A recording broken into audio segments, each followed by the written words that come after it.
Hi everyone, எல்லாரும் எப்படி இருக்கீங்க? நல்லா இருக்கீங்க அப்படின்னு நம்புறேன். இந்த லாக்டவுன்ல ஒருத்தருக்கு ஒரு பிரச்சனை அப்படின்னா, நம்ம தாய்மார்களுக்கு மெயினான ஒரு பிரச்சனை, குழந்தைங்களுக்கு அடிக்கடி பசின்னு சொல்லிட்டு ஏதாவது ஸ்நாக்ஸ் பண்ணி கேட்கறாங்க. அதிகம் பொருட்களும் இப்ப கிடைக்கிறது இல்ல, என்ன செஞ்சு கொடுக்கறதுனே ஒரு ஐடியா இல்லாம இருக்கு. ஸோ வீட்டுல கம்மியா இருக்கிற பொருட்களை வச்சு ஏதாவது டிஃப்ரெண்டா செய்யற மாதிரி ரெசிபி ஷேர் பண்ணுங்க சிஸ்டர் அப்படின்னு எனக்கு மெசேஜ் பண்ணியிருந்தாங்க. சோ உங்க எல்லாருக்காகவும் ஜஸ்ட் வெறும் 1 கப் அளவு லெஃப்ட் ஓவர் ரைஸ் வச்சு செம்ம ஈஸியான ஒரு பிரேக்ஃபாஸ்ட் ரெசிபி எப்படி செய்யுதுன்னு இந்த வீடியோல காட்டியிருக்கேன். இதை பிரேக்ஃபாஸ்டா மட்டும் இல்லாம குவிக் ஸ்நாக்கா கூட செஞ்சு தரலாம். ரொம்பவே ஹெல்தியானது, வெரி லெஸ் ஆயில் தான் நான் இதுல யூஸ் பண்ணிருக்கேன். சோ வாங்க எப்படி செய்யுதுன்னு பார்க்கலாம். நீங்க பாத்துட்டு இருக்கிறது ஃபிளேவர் ஸ்டுடியோ, நான் சாரா. முதல்ல இந்த ரெசிபி செய்யறதுக்கு நமக்கு 1 கப் அளவு லெஃப்ட் ஓவர் ரைஸ் தேவைப்படும். லெஃப்ட் ஓவர் ரைஸ் இல்ல நீங்க மதிய ஆக்குன சாதம் தான் இருக்குன்னா அதையே நீங்க யூஸ் பண்ணிக்கலாம், பிரச்சனை இல்ல. அதுல ஜஸ்ட் ஒரு 1/4 தேக்கரண்டி உப்பு சேர்த்துட்டு நல்லா இதை மசிச்சு எடுத்துக்கலாம். நம்ம ஆல்ரெடி சாதத்திலயும் உப்பு சேர்த்திருப்போம். சோ நீங்க எந்த அளவுக்கு உப்பு ஆல்ரெடி சேர்த்திருக்கீங்களோ அதை மேட்ச் பண்ணி எக்ஸ்ட்ராவா கொஞ்சமா சேர்த்துக்கோங்க. இந்த மாதிரி மசிக்கிறதுக்கான எக்யூப்மெண்ட் எதுவும் உங்ககிட்ட இல்ல அப்படின்னா ஜஸ்ட் நீங்க கையாலேயே மசிச்சு விட்டுக்கோங்க. அப்படி இல்லைன்னா தண்ணி சேர்க்காம மிக்சியில சேர்த்து ஒரு சுத்தி எடுத்தீங்கன்னாவே போதும், நல்லா மசிஞ்சு வந்துடும். ஓரளவுக்கு நல்லா மசிஞ்சதுக்கு அப்புறமா இதுல ஒரு 2 டேபிள் ஸ்பூன் அளவு தண்ணி கொஞ்சம் கொஞ்சமா சேர்த்து நம்ம மசிச்சுக்கலாம். தண்ணியை நான் முதல்லயே சேர்க்கல அப்படின்னா, எப்பவுமே நீங்க ரைஸை வந்து மசிக்கும் போது முதல்லயே வந்து தண்ணி சேர்த்துட்டீங்கன்னா மசிக்கிறதுக்கு ரொம்ப டைம் எடுக்கும். ஸோ ஓரளவுக்கு நம்ம நல்லா மசிய விட்டதுக்கு அப்புறமா தான் நம்ம கொஞ்சம் கொஞ்சமா தண்ணி சேர்த்து ஃபுல்லா மேஷ் பண்ணி எடுத்துக்கணும். இப்போ சாதத்தை நல்லா மசிச்சு எடுத்ததுக்கு அப்புறமா இதுல நம்ம 1/4 தேக்கரண்டி அளவு மஞ்சள் தூள், 1/4 தேக்கரண்டி அளவு மிளகாய் தூள், 1/4 தேக்கரண்டி அளவு சோம்பு, 1/4 தேக்கரண்டிக்கும் குறைவான அளவுல சீரகத்தூள், 1/2 தேக்கரண்டி அளவு இஞ்சி பூண்டு விழுது, 1/4 தேக்கரண்டி அளவு பெருங்காயத்தூள் இதெல்லாம் சேர்த்துக்கணும். அப்புறமா ஒரு மீடியம் சைஸ் வெங்காயத்தை ஃபைனா சாப் பண்ணிட்டு சேர்த்துக்கணும். காரத்துக்கு தேவையான அளவு மிளகாய் வெட்டி சேர்த்துக்கணும். கூடவே கொஞ்சமா கருவேப்பிலையும் ஃபைனா சாப் பண்ணி சேர்த்திருக்கேன். கடைசியா கொத்தமல்லி இலைகளும் கொஞ்சமா நம்ம கட் பண்ணி சேர்த்துக்கணும். இதெல்லாம் சேர்த்துட்டு நம்ம நல்லா கலந்து விட்டுக்கலாம். கையை நல்லா வாஷ் பண்ணிட்டு லைட்டா கையில ஈரப்பதம் இருக்கிற மாதிரி பாத்துக்கோங்க. அப்படி இல்லைன்னா கையில நீங்க இதை பிசையும் போது ஒட்ட ஆரம்பிக்கும். இப்போ நல்லா வெங்காயம், பச்சை மிளகாய் எல்லாம் நம்ம மசிச்சு வச்சிருக்க ரைஸ்ல சேர்த்து நல்லா நம்ம பிசைஞ்சு எடுத்துக்கணும். இப்போ இதுல நான் வந்து ஒரு 1/4 கப் அளவு கடலை மாவு சேர்த்துக்கிறேன். கடலை மாவு சேர்த்துட்டு நம்ம நல்லா அதை கலந்து விட்டுக்கலாம். கடலை மாவு சேர்த்து பிசைய ஆரம்பிக்கும் போது பயங்கரமா கைகள்ல ஒட்ட ஆரம்பிக்கும்.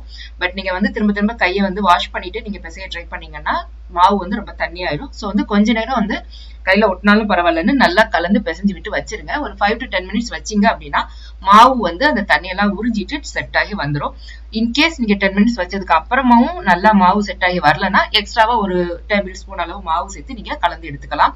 இப்போ ஒரு ஸ்டீமிங் பிளேட் எடுத்துட்டு அதுல கொஞ்சமா நான் வந்து கோகோனட் ஆயில் வந்து அப்ளை பண்ணிக்கிறேன். அதே மாதிரி என்னோட கையிலையும் ஆயில் அப்ளை பண்ணிட்டு நம்ம ரெடி பண்ணி வச்சிருக்க மாவை வந்து சின்ன சின்ன உருண்டைகளா வந்து உருட்டி எடுத்துக்க போறோம். உங்ககிட்ட இந்த மாதிரி ஸ்டீமர் பிளேட் இல்ல அப்படின்னா ஒன்றும் பிரச்சனை இல்லை. நீங்க சாதாரணமா நம்ம எல்லா வீடுகள்லயும் இட்லி பாத்திரம் இருக்கும் இல்லையா, இட்லி தட்டிலேயே வந்து ஆயில் கிரீஸ் பண்ணிட்டு உங்களுக்கு விருப்பமான ஷேப்ல உருண்டை பிடிச்சோ அல்லது ஓவல் ஷேப்லயோ நீங்க உருட்டிட்டு வேக வச்சு எடுத்துக்கலாம். நான் இன்னைக்கு இதை கொஞ்சம் ரவுண்ட் ஷேப்ல உருட்டிட்டு இந்த மாதிரி நீல வாக்குல உருட்டி எடுத்துக்க போறேன். இந்த ஷேப்ல நான் பண்ண போறேன் இன்னைக்கு. நீங்க வந்து எந்த ஷேப்ல வேணா பண்ணிக்கலாம். ரவுண்ட் ஷேப்ல பண்றதுனா பண்ணலாம், இல்லைன்னா சின்ன சின்ன வடை மாதிரி ஷேப்ல தட்டி பண்ணலாம், நம்மளோட இஷ்டம் தான்.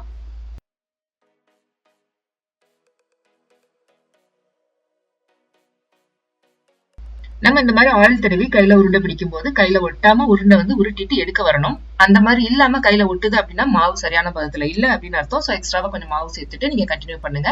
ஒவ்வொரு வாட்டியும் மாவை வந்து நம்ம எடுக்கிறதுக்கு முன்னால நம்மளோட நுனி விரல்ல லைட்டா வந்து ஆயில்ல வந்து டிப் பண்ணிட்டு அதுக்கப்புறம் எடுத்தோம் அப்படின்னா மாவு கையில விட்டுறத கம்ப்ளீட்டா அவாய்ட் பண்ணலாம். ஸோ இப்போ நான் இந்த மாதிரி ஷேப்ல ஃபுல்லா எடுத்து ஸ்டீமர் பிளேட்ல அடுக்கிட்டேன். வாங்க இதை வந்து நம்ம இப்ப வேக வச்சு எடுத்துட்டு வந்துடலாம். நான் ஆல்ரெடி இந்த பாத்திரத்துல தண்ணி வச்சு மைல்டா வந்து கொதிக்க வச்சிருக்கேன். அது மேல ஸ்டீமருக்குள்ள பாத்திரம் வச்சுட்டு ஸ்டீமிங் பிளேட்டை வந்து அதுல செட் பண்ணிட்டேன். தண்ணி வந்து ஜஸ்ட் ஒரு கப் அளவு வச்சு நம்ம மிதமான தீயில கொதிக்க வச்சு எடுத்தா போதும். இப்போ இதை மூடி போட்டுட்டு ஒரு 8 to 10 நிமிஷம் நம்ம நல்லா வேக விட்டு எடுத்துக்கலாம். 10 நிமிஷத்துக்கு அப்புறம் ஓபன் பண்ணி பாத்தீங்கன்னா நல்லா வெந்திருக்கும். இப்போ என்ன பண்ணுங்க, அடுப்பு ஆஃப் பண்ணிட்டு மூடி வச்சிருங்க. மூடி வந்து ஒரு 5 நிமிஷம் போல ஆற விடுங்க. ஆறுனதுக்கு அப்புறமா நம்ம இதை பிளேட்ல இருந்து எடுத்து தனியா வச்சிடலாம். இதை வேக வைக்கும் போது பாத்தீங்கன்னா மீடியம் டு மீடியம் ஹைல நெருப்பு இருந்தா போதுமானது. எந்த பாத்திரத்துல நம்ம வேக வச்சோமோ அதே பாத்திரத்திலேயே விட்டு 5 நிமிஷம் ஆறுனதுக்கு அப்புறமா எடுத்து தனியா வச்சுக்கோங்க. இப்போ ஒரு கடாயை சூடு பண்ணிட்டு அதுல நான் ஒரு 2 டேபிள் ஸ்பூன் அளவு தேங்காய் எண்ணெய் சேர்த்துக்கிறேன். எப்பவுமே நீங்க தேங்காய் எண்ணெய் சேர்த்தீங்க அப்படின்னா ரொம்ப ஹெல்த்தியா இருக்கும். குழந்தைங்களுக்கு கொடுக்கும்போது ரொம்பவே அது நோய் எதிர்ப்பு சக்தியும் தரும். இப்போ இதுல கொஞ்சமா கடுகு, உளுந்து, அப்புறம் சீரகம் சேர்த்து நான் வந்து தாளிச்சு எடுத்துக்க போறேன். கூடவே இதுல வந்து கொஞ்சமா நம்ம கருவேப்பிலையும் சேர்த்துக்கணும். இந்த தாளிப்புலயே உங்களுக்கு ஏதாவது பருப்பு வகைகள் சேர்க்கணும்னு தோணுச்சுன்னா கூட நீங்க சேர்த்துக்கலாம். இப்போ கடைசியா இதுல ஒரு 1/2 டீஸ்பூன் அளவு மிளகாய் தூள் நான் சேர்த்துக்கிறேன். மிளகாய் தூள் வந்து கம்ப்ளீட்லி ஆப்ஷனல் தான். நீங்க குழந்தைங்களுக்கு தரீங்க அப்படின்னா இதை ஃபுல்லா வந்து அவாய்ட் பண்ணிக்கோங்க. ஏன்னா ஆல்ரெடி நம்ம கிரீன் சில்லிஸும் சேர்த்திருக்கோம். சோ இப்போ இதெல்லாம் சேர்த்து நல்லா தாளிச்சதுக்கு அப்புறமா நம்ம வேக வச்சு எடுத்து வச்சிருக்க உருண்டைகளை இதுல சேர்த்துட்டு நம்மளுக்கு விருப்பமான ஒரு கன்சிஸ்டன்சி வர்ற வரைக்கும் நம்ம வேக வச்சு எடுத்துக்கலாம். அதாவது அந்த மாவு உருண்டைகளோட மேல் பக்கம் வந்து நல்லா கிறிஸ்பி ஆகிற வரைக்கும் நமக்கு வேணும்னா வேக வச்சுக்கலாம். அப்படி இல்லைன்னா ஜஸ்ட் நம்ம தாளிப்போட ஃபிளேவர் இறங்குற வரைக்கும் நம்ம கொஞ்ச நேரம் வேக வச்சு எடுத்துக்கலாம். நம்மளுக்கு எந்த மாதிரி வேணும் அப்படிங்கிறத பொறுத்து தான். நான் இன்னைக்கு இதை ஒரு 5ல இருந்து 6 நிமிஷம் நல்லா ஒரு மிதமான தீயில வச்சு அதோட வெளிப்பக்கம் நல்லா ரோஸ்ட் ஆகுற வரைக்கும் வேக விட்டு எடுத்துக்கிட்டேன். கண்டிப்பா உங்க எல்லாருக்கும் இந்த வீடியோ பிடிச்சிருக்கும் அப்படின்னு நம்புறேன். வீடியோ பிடிச்சிருந்ததுன்னா லைக் பண்ணுங்க, உங்க ஃப்ரெண்ட்ஸ் அண்ட் ஃபேமிலி கூட ஷேர் பண்ணுங்க. இந்த வீடியோ பத்தின கருத்துக்களை கமெண்ட் செக்ஷன்ல கூட ஷேர் பண்ணிக்கோங்க. இந்த ரெசிபியை ட்ரை பண்ணீங்க அப்படின்னா மறக்காம பிக்சர்ஸ் எடுத்து இன்ஸ்டாகிராம்ல எனக்கு சென்ட் பண்ணுங்க.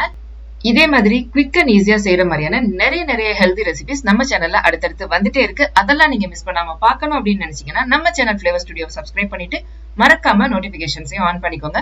இந்த வீடியோ நம்ம சேனலோட Facebook பேஜ்ல நீங்க பாத்துட்டு இருக்கீங்க அப்படின்னா Facebookல நம்மளோட பேஜ் வந்து ஃபிளேவர் ஸ்டுடியோ குக்கிங் வீடியோஸ் அப்படின்னு இருக்கும். அதையும் நீங்க லைக் பண்ணிட்டு ஃபாலோ கொடுத்து வச்சுக்கோங்க. நம்ம சேனலோட இன்ஸ்டாகிராம் பேஜ் நீங்க என்ன ஃபாலோ பண்ணலாம் அப்படின்னா சேனல் பத்தின இன்ட்ரெஸ்டிங்கான அப்டேட்ஸ் தெரிஞ்சுக்க மறக்காம அதையும் ஃபாலோ பண்ணிக்கோங்க. லிங்க் வந்து நான் டிஸ்கிரிப்ஷன்ல ஷேர் பண்றேன். சீக்கிரமே உங்களை நான் இன்னொரு ஈஸியான இன்ட்ரெஸ்டிங்கான ரெசிபி வீடியோட சந்திக்கிறேன். அது வரைக்கும் எல்லாரும் take care, bye. Thanks for வாட்சிங். Stay safe, stay home.